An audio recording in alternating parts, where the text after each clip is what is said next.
A distribuição sinapse et homo.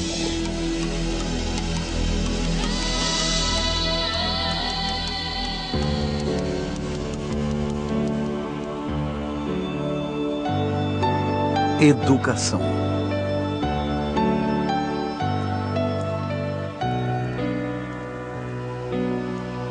Nós, seres humanos, somos o produto daquilo que aprendemos, daquilo que experimentamos e descobrimos. Se não tivéssemos meios para transmitir nosso conhecimento de geração para geração, não teríamos nos desenvolvido da mesma forma, ou explorado o mundo com os mesmos olhos.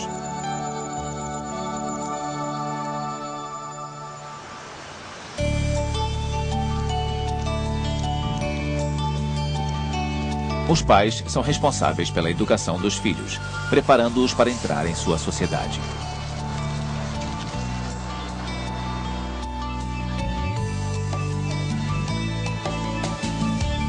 A escola é responsável por lhes abrir as portas do mundo do conhecimento, ajudando-os a compreender melhor seu universo.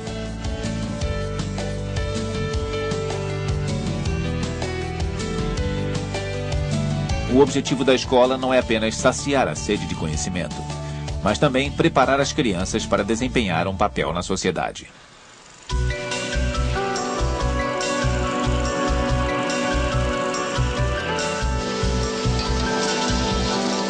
Nosso mundo está em constante transformação. Profissões e ofícios desaparecem e outras atividades vêm substituí-los. A escola precisa se adaptar a essas mudanças. A educação deixou de ser algo que só ocupa um período da vida de uma pessoa. Hoje é um processo que leva a vida inteira.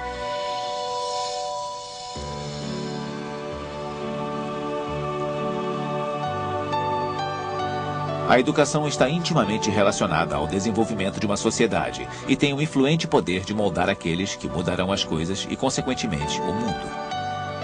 A escola forma os artistas, cientistas, políticos e cidadãos de amanhã.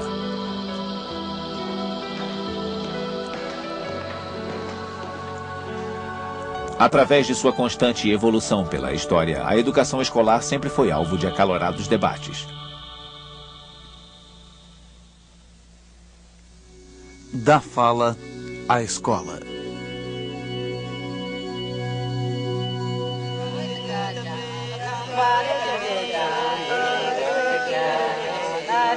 A princípio, o conhecimento era transmitido oralmente.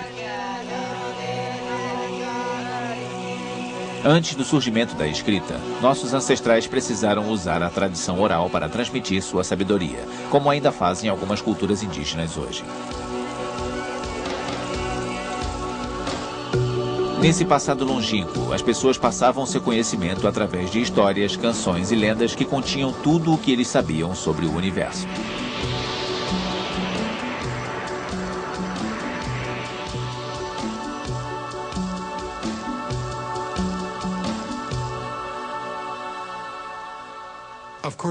É claro que o conhecimento era transmitido de uma geração para a próxima muito antes das escolas existirem. Isso acontecia através de experiências em primeira mão, observação ou participação dos ritos e rituais de culto da sociedade.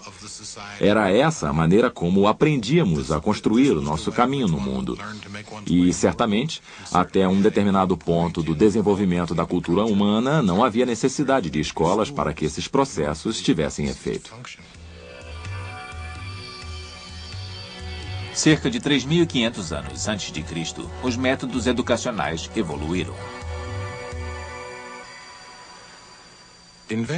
A invenção da escrita foi uma condição tanto necessária quanto suficiente para a criação das escolas.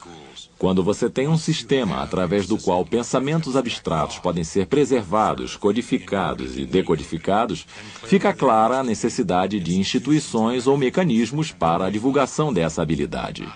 Ela não é adquirida naturalmente, nem necessariamente por acidente ou coincidência, e é por isso que as escolas se multiplicaram.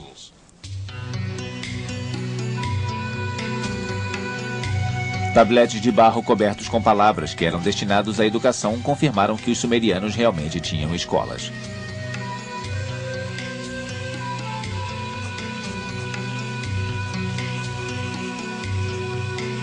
Os alunos trabalhavam do nascer ao pôr do sol e tinham apenas 6 dias de folga por mês.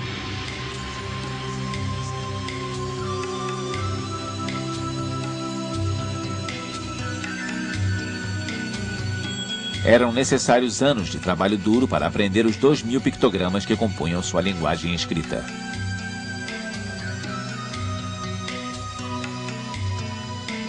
Quando completavam seus estudos, os escribas tinham uma vastíssima gama de conhecimento. Alguns se tornavam professores. Outros, funcionários públicos, topógrafos, arquivistas ou conselheiros de seus monarcas.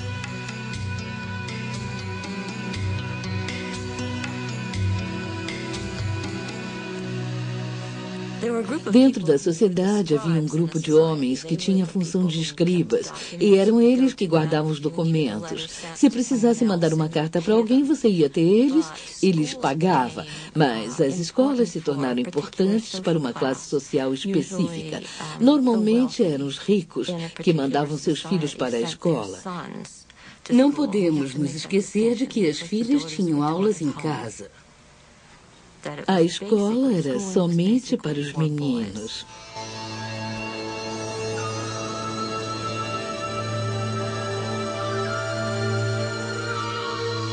Entre os egípcios, a escola tinha um papel vital. O currículo escolar concentrava-se no ensino de hieróglifos, matemática e geometria.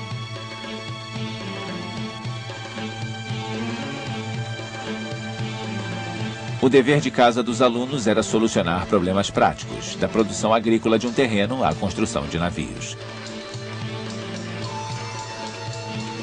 Eles precisaram de todo o seu conhecimento para calcular o volume de uma pirâmide ou a área de uma esfera.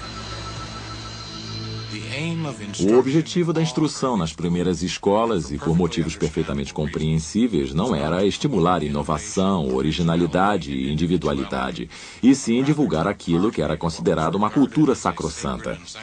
O objetivo era transmitir aquela cultura sem alterá-la ou violá-la, e da mesma forma como ela havia sido passada através de incontáveis gerações desde um passado esquecido. E isso era considerado essencial para a sobrevivência daquele povo, da sociedade e da cultura. Assim, compreensivelmente, a inovação e a mudança não eram apreciadas ou encorajadas.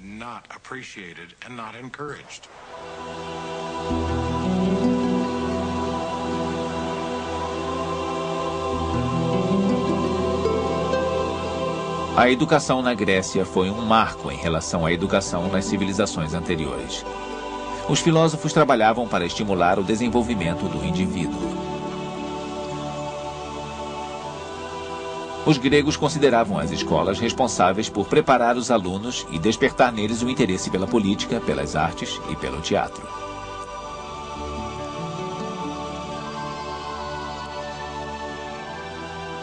De acordo com a lei grega, os pais deveriam providenciar a educação de seus filhos homens. Entre os 7 e os 18 anos de vida, os alunos frequentavam uma escola privada e eram supervisionados por um escravo que era chamado de pedagogo.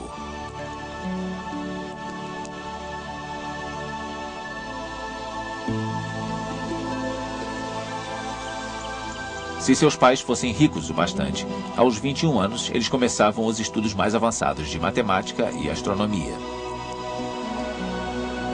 Eles também aprendiam filosofia e a arte da oratória.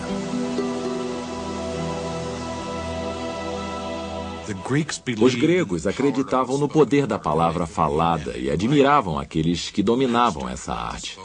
A oratória, a retórica avançada e a arte do discurso público eram muitíssimo apreciadas e constavam nos currículos das escolas quase desde o princípio.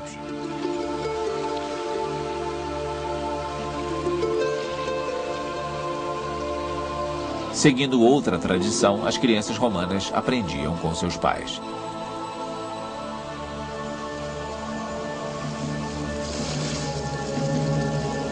Quando a Grécia foi conquistada no século II a.C., esse modelo de educação foi suplantado.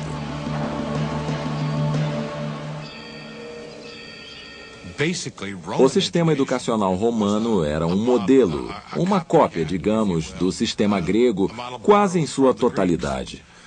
O conceito do pedagogo, de um escravo da família que servia de mentor às crianças de determinada família, foi uma inovação adaptada diretamente do modelo oferecido pelos gregos.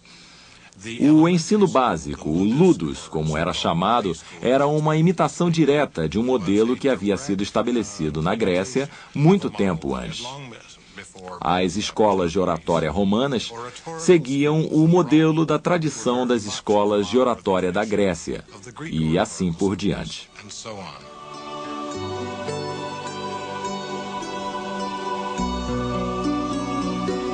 Os jovens romanos estudavam grego para poderem desfrutar da poesia e da filosofia.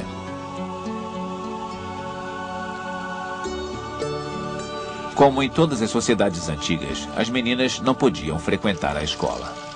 Elas não eram consideradas pessoas que realmente devessem ir à escola. Frequentemente encontramos mulheres interessantes que tinham estudado muito, mas que aprendiam com o escravo da família ou com seus pais, que podiam lhes ensinar a ler e a escrever.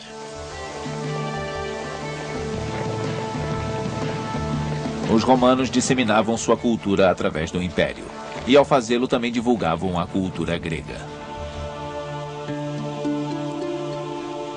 Eles treinavam grupos de elite locais que gradualmente abandonavam sua língua nativa para falar apenas latim.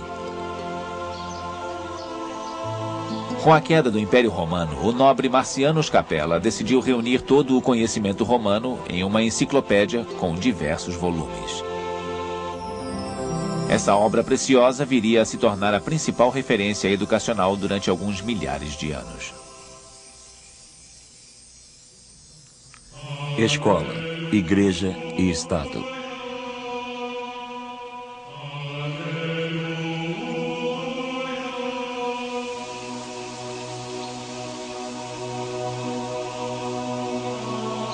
Na Europa, durante a Idade Média, os mosteiros se tornaram os últimos refúgios da cultura.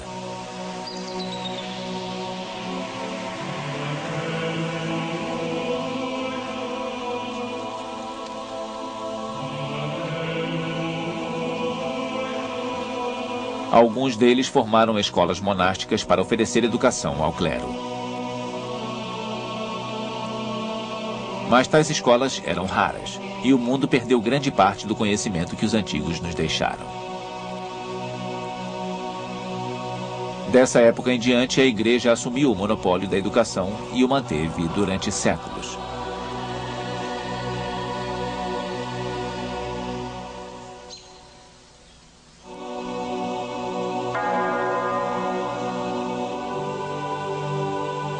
No que se refere à educação, um personagem da Idade Média se sobressai dentre os outros, o imperador Carlos, posteriormente conhecido como Carlos Magno.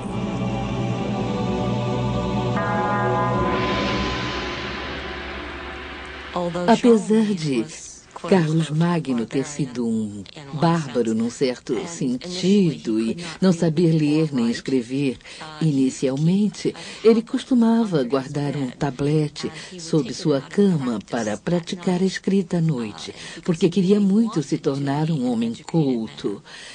E ele teve um papel importante no incentivo à educação, especialmente para as escolas catedrais. O desenvolvimento das escolas durante a Idade Média deve-se muito a Carlos Magno.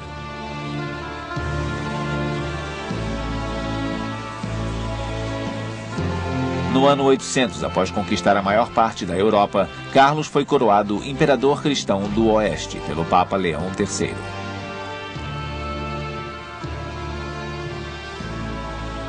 Daquele momento em diante, a cristandade ficou sujeita à autoridade política de apenas um monarca.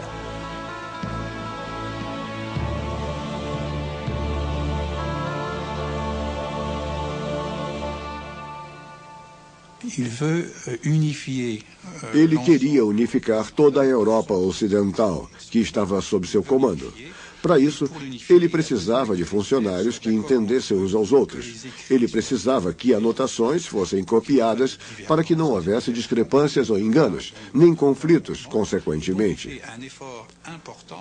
Ele tentou muito usar o clero para unificar ideologicamente seu império cultural, mas também precisava de pessoas que produzissem escritos claros, se quisesse governar à distância através de decretos e ordenanças.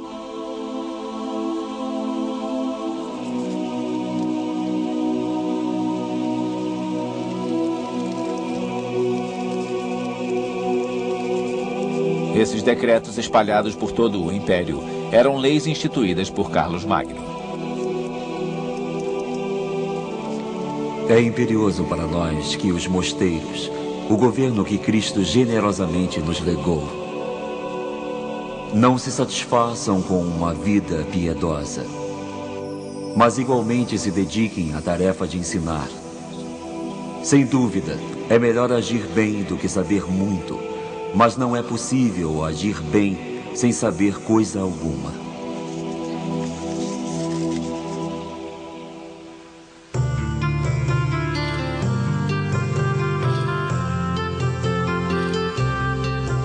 Logo, as escolas foram estabelecidas nas catedrais. Mas elas aceitavam apenas uma parte minoritária da população, meninos quase que exclusivamente.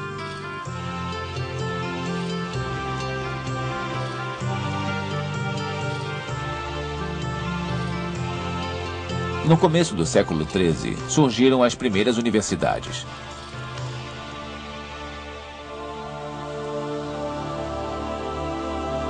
A famosa Universidade de Oxford, na Inglaterra, foi fundada em 1206 e continua bastante prestigiada na atualidade. Um dos motivos principais para o aparecimento das universidades foi a crescente necessidade de reassimilar a informação que havia sido perdida com o ocaso da antiguidade greco-romana. Então, com a recuperação dos escritos de Aristóteles, da medicina que havia sido preservada em lugares como Bagdá, Samarcande e outras localidades no Oriente Médio, e com a volta dos cruzados que traziam novas informações, a universidade era o veículo para a reassimilação ou reintegração dessas informações à visão de mundo da Europa Ocidental.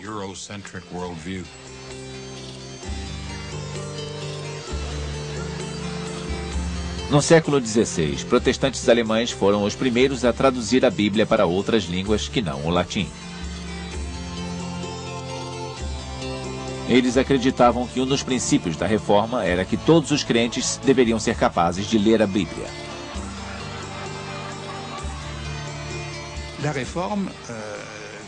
Aqueles que apoiavam a reforma acreditavam que o povo precisava ter acesso direto aos livros para poder ler as escrituras sagradas sem ajuda de ninguém.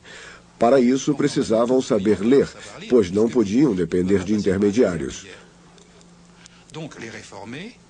Nos lugares onde a ideia de reforma era forte, o movimento de alfabetização também o foi, mesmo entre os plebeus e até entre as meninas, pois elas também têm alma.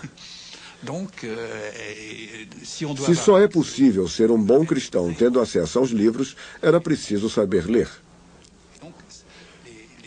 Nas regiões onde a reforma foi bem sucedida, também tiveram êxito a alfabetização, a criatividade e a formação de escolas para plebeus e para meninas, e a Contra-Reforma teve de considerar todos esses fatos.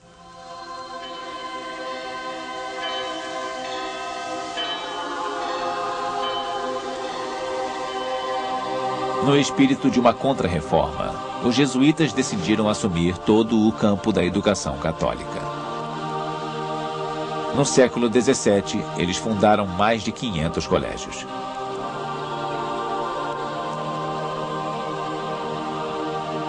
Seu modelo de educação clássica, herdado dos gregos, predominaria até o século XX e se espalharia por todo o mundo.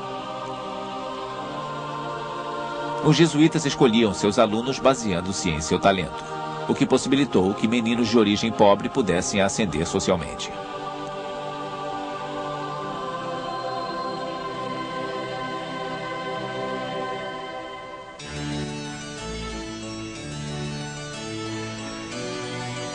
O século XVIII viu o começo de outra revolução na história da educação. O iluminismo foi muito importante para a era moderna, para a história moderna e para a educação moderna, pois enfatizava a razão e reforçava a ideia de que as pessoas podiam pensar por elas mesmas, podiam usar a razão para entender o mundo que as cercava. E isso, é claro, questionava o modo de pensar que a igreja ensinava às pessoas, pois se pudessem pensar por si próprias, não precisariam de alguém que pensasse por elas. E isso também coincidiu com o nascimento da ciência moderna e da teoria política.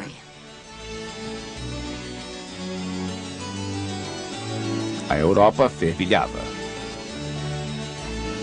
As pessoas falavam cada vez mais do direito à educação para todos. Em 1717, a Prússia se tornou o primeiro Estado europeu a adotar o princípio da educação pública obrigatória.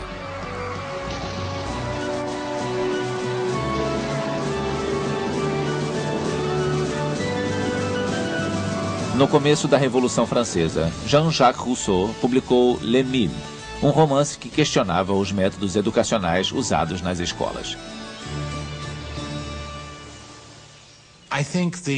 Acho que a contribuição mais importante de Rousseau não foi só ele ter oferecido uma base ou diretriz sobre a qual foi possível construir uma escola ou o sistema educacional moderno.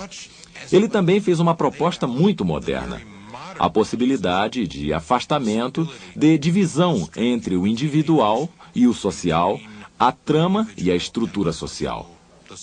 E a pergunta que ele fez foi: se as escolas são instrumentos da cultura dominante e essa cultura é extremamente alienante, como criar escolas que produzam indivíduos autênticos e autônomos?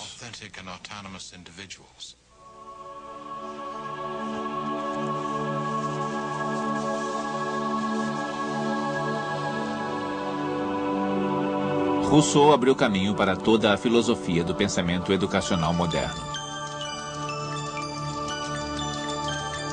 Essa tendência estimula a individualidade em vez do conformismo. Aprender a pensar e não aprender a repetir.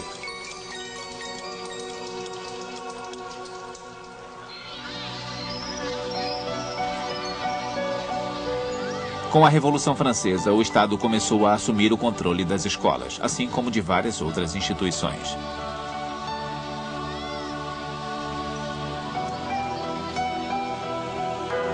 Mas essa educação só se tornou gratuita, obrigatória e desvinculada da Igreja até aparecer Jules Ferry, parlamentarista e famoso opositor do clero.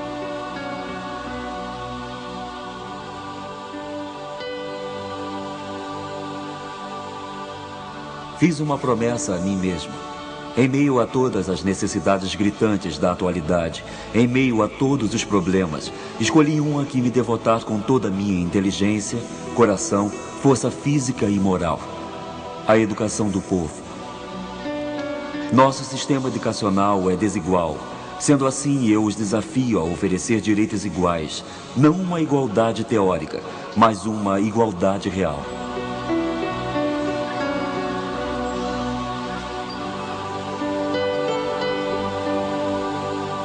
Os conservadores se opunham ferozmente às escolas não religiosas, mas os republicanos mantiveram-se firmes.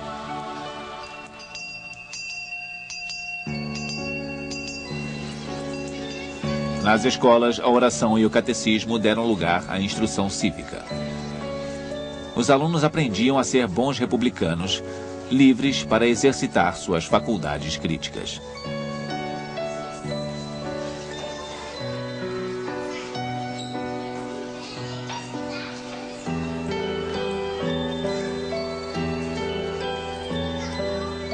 O conceito de escola pública se espalhou rapidamente pelos países ocidentais.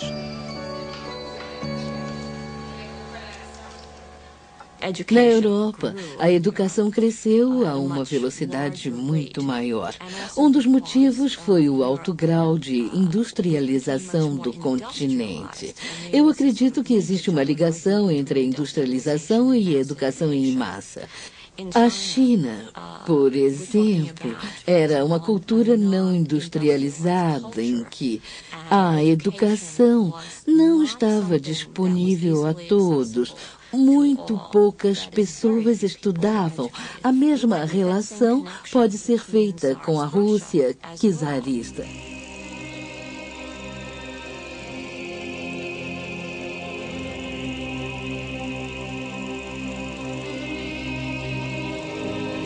Na Rússia, a maioria da população não aprendia a ler e escrever porque não era do interesse do czar ter uma população culta e letrada, especialmente quando a maioria das pessoas no seu império é composta de servos.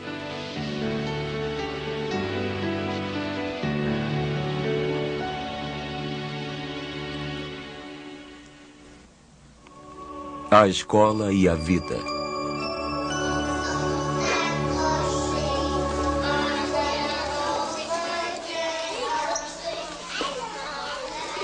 Atualmente, o ensino fundamental é obrigatório em quase todos os países do mundo. Mas nos países em desenvolvimento existe um grande abismo entre a teoria e a prática.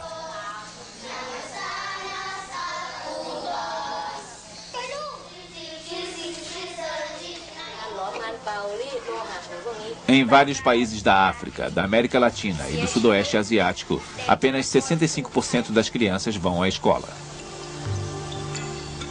Nas zonas rurais, a porcentagem é ainda menor.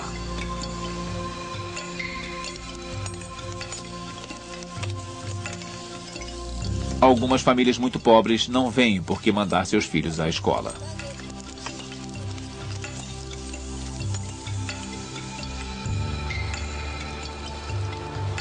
Outras não têm como arcar com todas as despesas.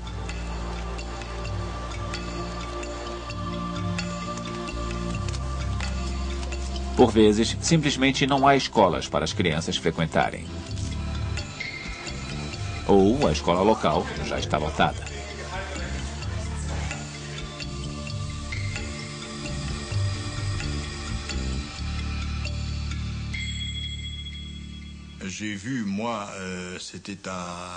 Eu vi pessoalmente uma sala de aula da primeira série com 250 alunos. Na época, eu era membro do comitê de inspeção e a professora me perguntou: "O que o senhor faria?" E eu respondi: "Eu não conseguiria me sair melhor do que a senhora." Ela estava fazendo o que podia. Coitada, o que fazer com 250 crianças sentadas no chão com uma tábua e um pedaço de giz? É impossível ensinar a todas elas.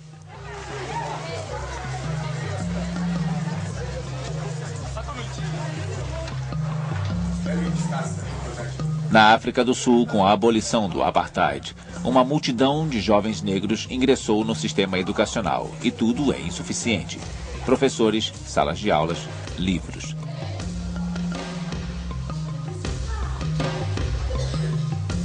Apesar dos esforços para melhorar a educação, os países em desenvolvimento continuam tendo proporcionalmente menos alunos matriculados do que muitos países industrializados.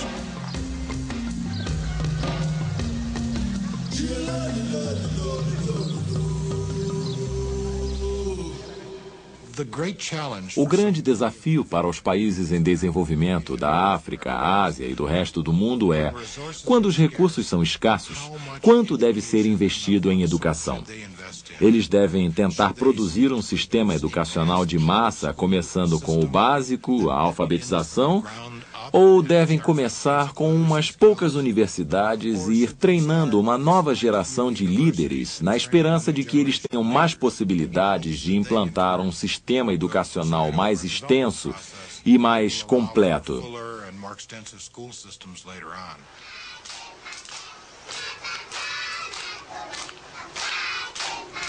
O crescimento demográfico também é outra questão importante.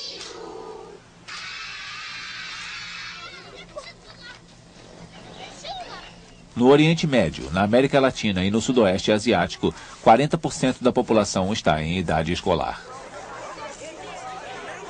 Na África, esse número chega a quase 50%.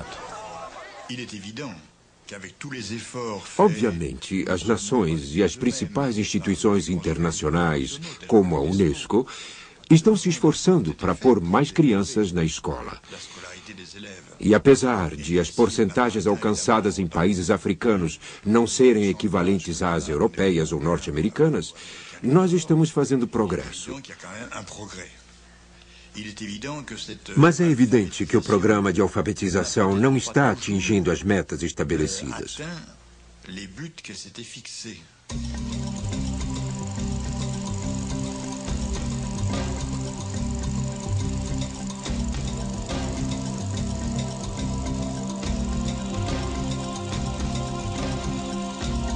Nos países em desenvolvimento, as pessoas costumavam usar as técnicas educacionais herdadas dos tempos coloniais.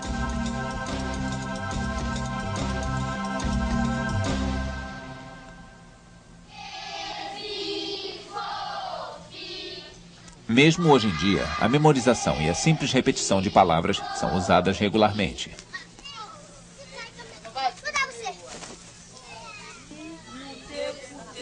Os alunos aprendem regras abstratas que são inúteis em sua sociedade. Nas zonas rurais, o calendário escolar ignora tanto a época da colheita quanto as exigências do trabalho no campo. A vida em algumas aldeias era revolucionada quando alguém, um padre ou um professor, abria um poço. É claro que, subitamente, toda a vida econômica se transformava. Todos os habitantes poderiam ter uma horta e plantar legumes. A vida mudava completamente. Talvez aprender como e onde cavar um poço seja tão importante quanto aprender a ler.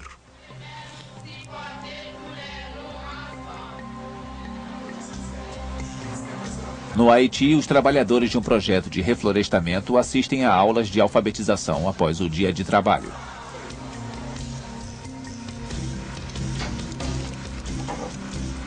Em Burkina Faso, cursos de mecânico estão disponíveis para jovens mulheres que queiram combater o desemprego e os tabus da sua sociedade. São experimentos isolados. Mas mesmo que fizessem parte de uma diretriz política organizada, isso seria suficiente para garantir a prosperidade?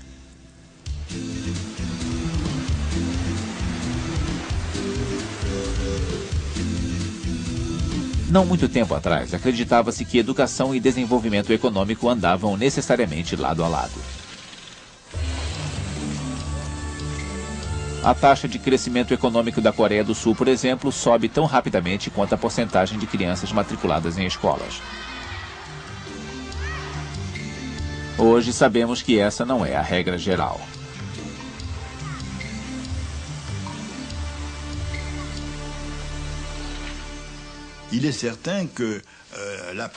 É óbvio que as pessoas precisam aprender a ler e fazer contas. Sem ler ou escrever, não estamos equipados para desempenhar um papel em uma aldeia cooperativa, por exemplo. Mas a escola não pode se tornar o elemento básico do desenvolvimento econômico. Existem forças econômicas, técnicas políticas e religiosas muito maiores do que as forças educacionais. Entretanto, para um indivíduo, alguns anos passados dentro de uma sala de aula podem fazer uma diferença enorme.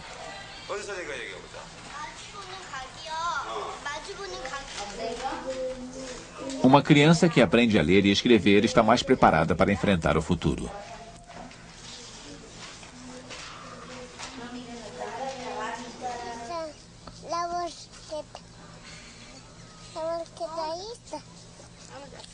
Nos países em desenvolvimento, as mulheres que tiveram educação básica costumam ter menos filhos. Pode não parecer muito, mas nos países superpovoados, onde mais uma boca para alimentar representa um fardo maior, essa diferença pode ser a possibilidade de um futuro melhor.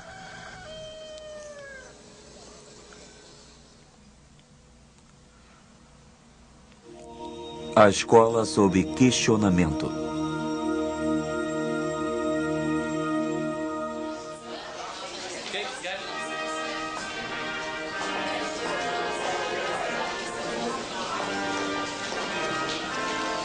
Até a década de 60, a chance de estudar era um tesouro irrecusável, uma promessa de futuro.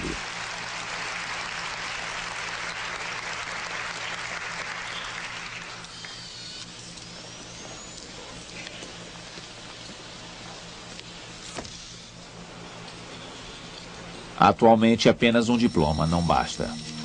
Todos precisam estudar cada vez mais e ter múltiplas habilidades para encontrar um lugar no mercado de trabalho.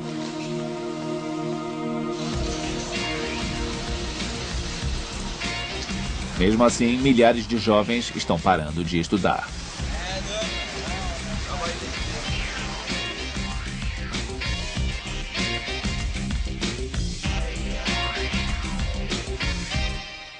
A taxa de evasão escolar entre muitos alunos de diversas minorias urbanas varia entre 30% e 50%. O motivo principal para esses alunos pertencentes a minorias urbanas e mesmo para os jovens brancos da classe operária pararem de estudar é que eles não veem o valor do saber, eles não veem a diferença que isso pode fazer a longo prazo.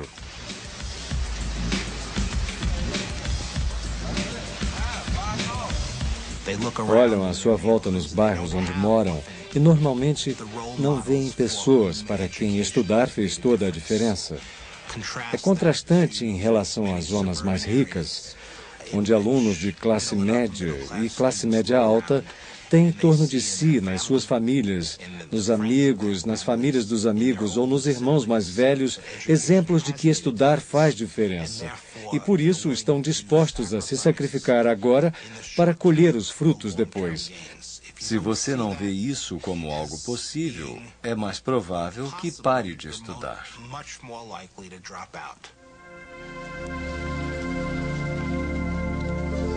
A escola pública de hoje está enfrentando desafios muito diferentes daqueles que a escola elitista enfrentou no passado. É ao tentar lidar com tantos alunos que começamos a duvidar se é possível atender às necessidades de todos. É preciso estar sempre incorporando novas informações para satisfazer as exigências de um mercado de trabalho em constante mutação.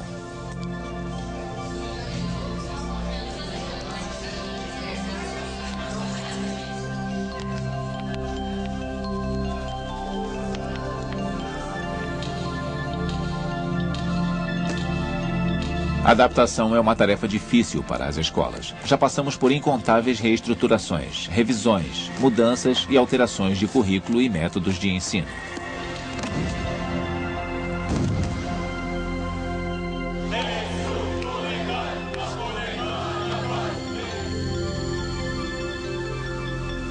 Além disso, as verbas são cada vez menores, o que nos faz temer pela qualidade da educação. Nos Estados Unidos, o ensino superior está se tornando uma mercadoria. E com as universidades lutando por fatias do mercado de trabalho para atrair alunos, isso ficou ainda mais óbvio. E os alunos, principalmente universitários, passaram a tratar a educação como um bem de consumo.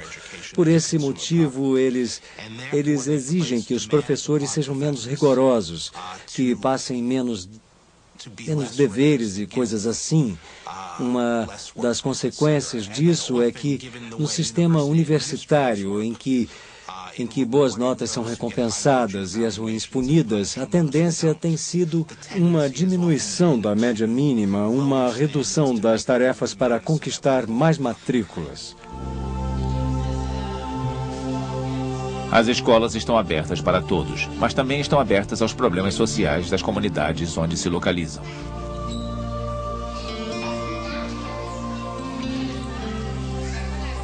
Como ensinar uma criança que chega à escola com fome e não consegue se concentrar?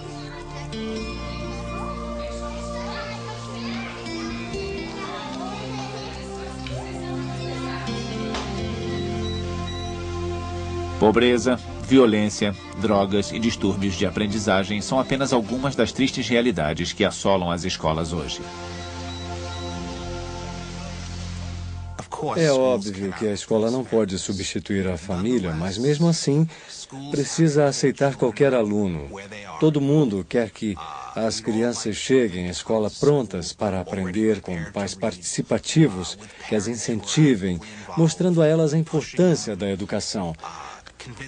Mas normalmente não é esse o caso.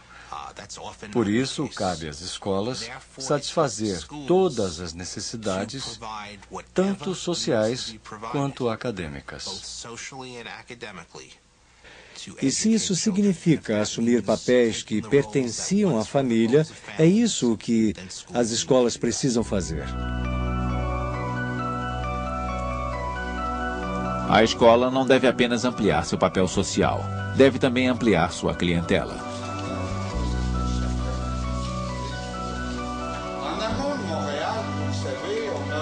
Uma vida inteira de estudo está se tornando comum nas sociedades desenvolvidas.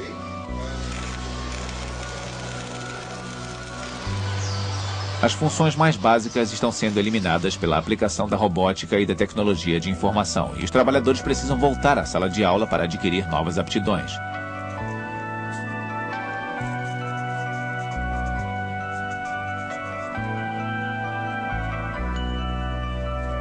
Hoje em dia, as pessoas passam a vida inteira estudando e começam bem cedo. This is 4 plus 2 plus 3 plus 1 plus 2 equals 12. Very good. Well done, Rufus. A Labrador Retriever, a Beagle, a Basset Hound, a Doberman Pinscher. Mimi! Para lhes dar toda a chance de sucesso, pais estão matriculando seus filhos de 1 ano de vida em aulas de alfabetização.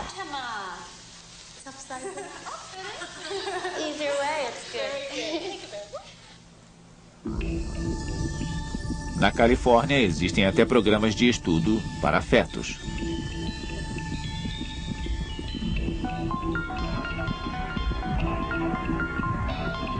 Qual é a idade ideal para se entrar na escola?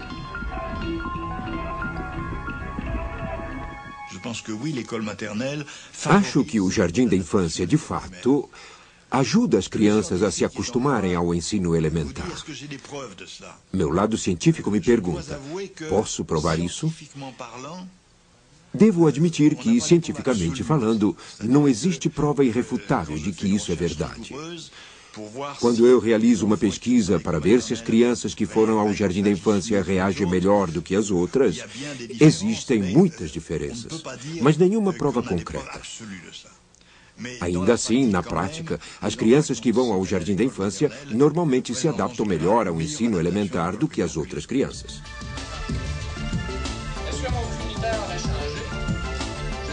Enquanto nos aproximamos do século XXI, a sociedade muda de forma dramática e a escola toma parte em todas essas mudanças. A escola está dividida entre as exigências dos empregadores e as necessidades dos alunos. Os desafios estão apenas começando.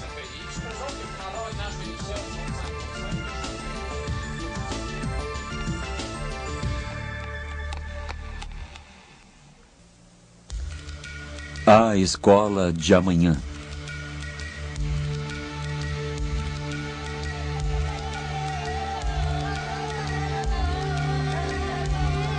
A Declaração Universal dos Direitos Humanos estabelece que a educação tem por objetivo ajudar todos os seres humanos a alcançar seu potencial pleno e a aprender a respeitar as liberdades básicas.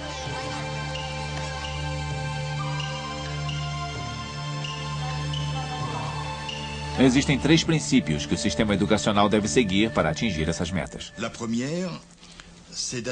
O primeiro é preciso oferecer condições para a transição entre o círculo limitado da família e o círculo mais amplo da comunidade e da sociedade como um todo.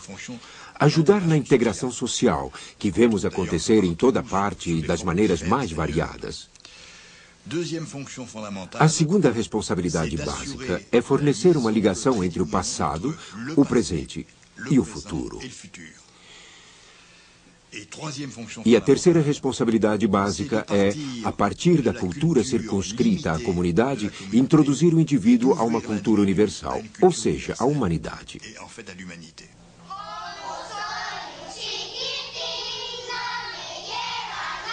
No mundo todo, existem 230 milhões de crianças e 900 milhões de adultos analfabetos.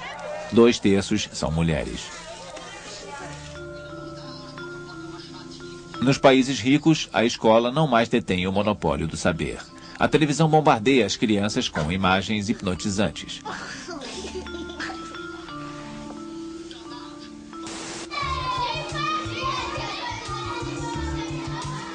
A mídia tem um apelo tão forte sobre as emoções infantis que está se tornando difícil para a escola ensinar as crianças a pensar. Fazer relações entre informações diferentes e integrá-las ao seu conhecimento, dando-lhes um significado, é uma tarefa muito mais árdua.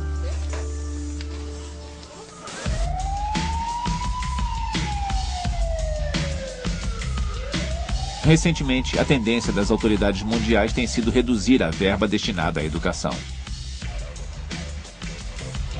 As instituições educacionais precisam ir buscar os fundos de que necessitam junto à iniciativa privada.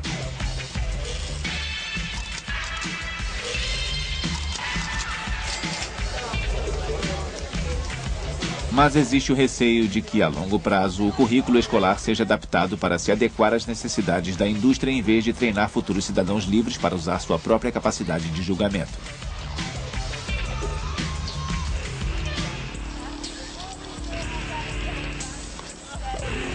Os sistemas educacionais devem continuar se esforçando ao máximo para se adaptar às mudanças na sociedade.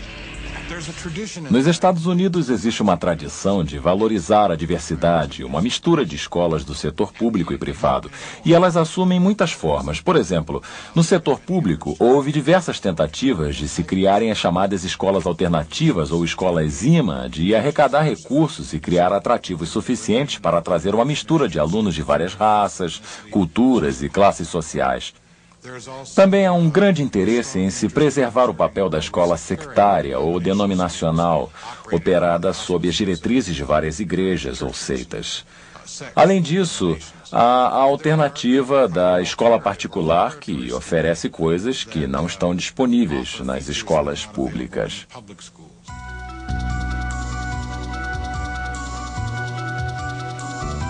Hoje em dia, gastam-se enormes quantidades de dinheiro para integrar novas tecnologias à educação.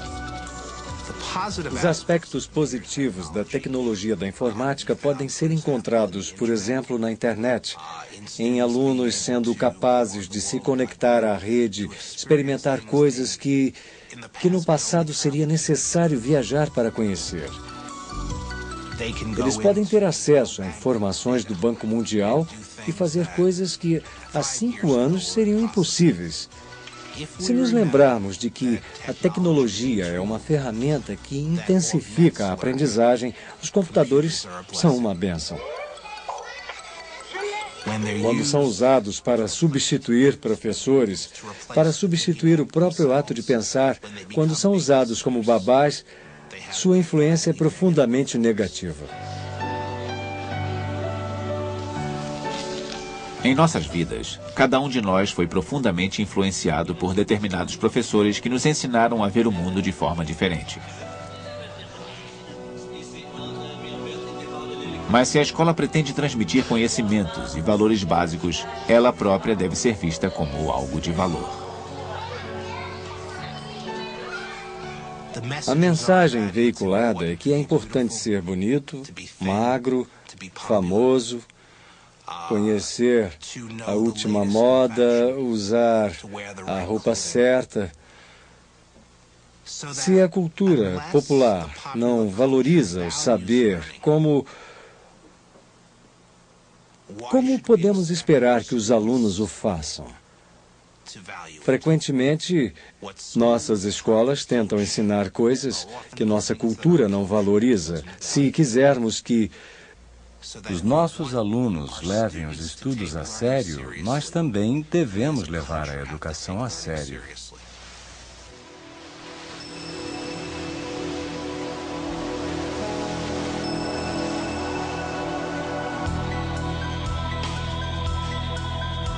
A escola de amanhã deve continuar a perseguir 4 objetivos básicos. Ensinar as pessoas a aprender. Ensinar a fazer. A viver em comunidade. E ensinar como ser.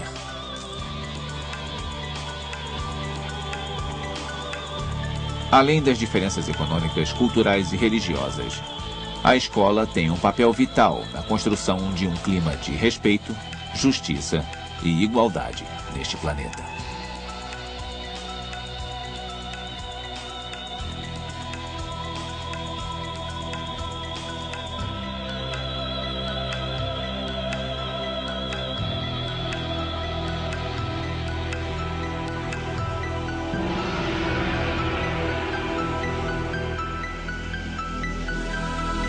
Versão brasileira Audio News.